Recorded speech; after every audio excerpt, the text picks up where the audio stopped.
Voltamos aqui no Bate-Papo Político para falar sobre os bastidores da Assembleia Legislativa, por onde diariamente circulam informações e, nesse momento, há um indicativo de que pressões de aliados do Palácio da Abolição barram a entrada do PSD, sob a liderança de Domingos Filho, na base de apoio ao governo do Estado. Quem conta detalhes agora desses bastidores políticos é o repórter Carlos Alberto.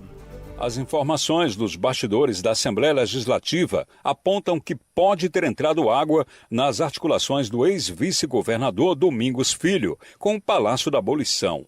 Aliado do prefeito de Fortaleza, José Sarto, ex-candidato a vice na chapa do pedetista Roberto Cláudio em 2022, Domingos encontra barreiras para avançar nos entendimentos para levar o PSD à base de apoio ao governo Eumano de Freitas. Na contramão dessas articulações, surge a sinalização de descontentamento dada pelas lideranças do MDB, republicanos e PP com a possível entrada do PSD para o governo do Estado. A insatisfação, de acordo com as informações dos corredores da Assembleia Legislativa, levou o Palácio da Abolição a estancar as conversas para o grupo de Domingos Filho aderir ao governo do Estado. Domingos já vinha comemorando o avanço nas conversas com interlocutores da administração estadual, mas houve uma dura reação de lideranças partidárias que se aliaram em 2022 para eleger Eumano de Freitas e Camilo Santana ao Senado.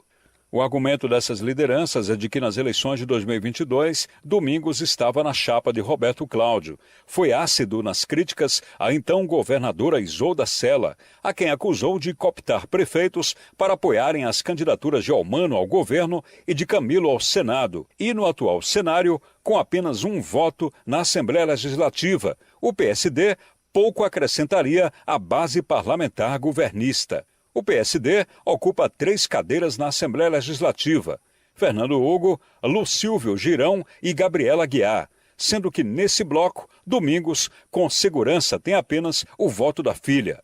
Hugo e Girão construíram linha direta com o Palácio da Abolição, e a postura de cada um nas votações de interesse do governo independe da orientação da cúpula estadual do PSD.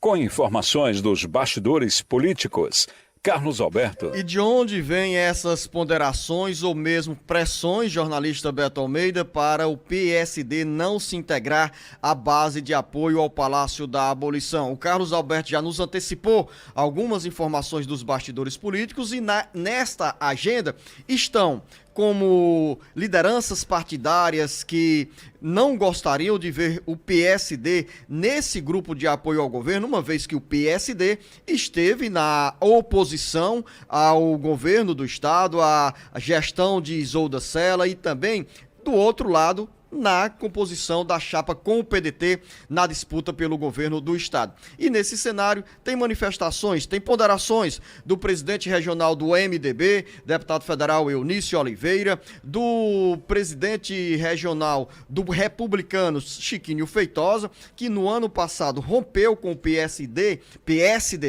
para apoiar as candidaturas de Camilo ao Senado e de Eumano ao governo do Estado, e tem também do próprio secretário de Cidades, Zezinho Albuquerque, que é deputado estadual e que é um dos comandantes do PP, além de manifestações também do líder do governo na Assembleia Legislativa, deputado Romeu Aldigueri. E por que tudo isso, Beto? Por coincidência, todos, de forma direta ou indireta, desafetos políticos de Domingos Filho. Quanto a Aldigueri, tem uma relação aqui que é interessante para contextualizar você, ouvinte internauta, nesse jogo dos bastidores políticos.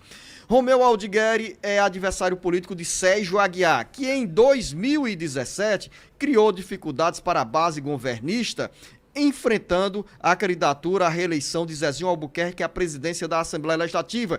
E naquele momento, quem bancou a candidatura de Sérgio Aguiar?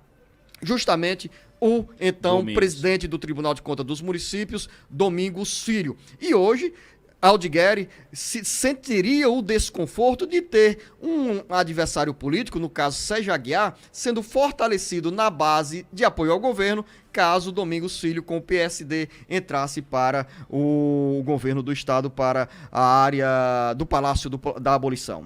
Luciano de Oliveira, tem um detalhe aí que a gente precisa também levar em conta. Primeiro, é essa grande habilidade política que o Domingos Filho tem.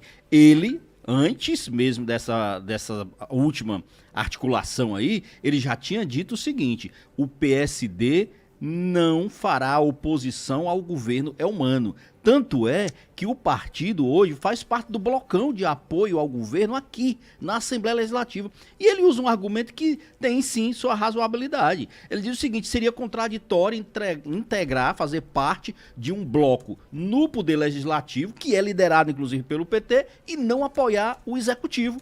É um dos argumentos que ele utiliza, o que faz sentido. Ele diz, olha, não temos disposição, não há nenhuma perspectiva do PSD fazer oposição ao governo do Estado. Então, o que falta agora é exatamente avançar nessa articulação direta com o governo Elmano, com o governador Elmano Freitas. Tem essas, digamos assim, essas arestas para serem tratadas? Tem, porque são políticas bem localizadas, cada um tem os seus interesses dentro dos seus colégios eleitorais, mas tem que ver também, acima de tudo isso, os interesses do próprio governo do Estado. Porque a gente não pode esquecer, ano que vem é um ano eleitoral. Dentro de um ano eleitoral, o próprio governador Elmano, o seu partido, que é o PT, tem interesse em ampliar essa base de apoio.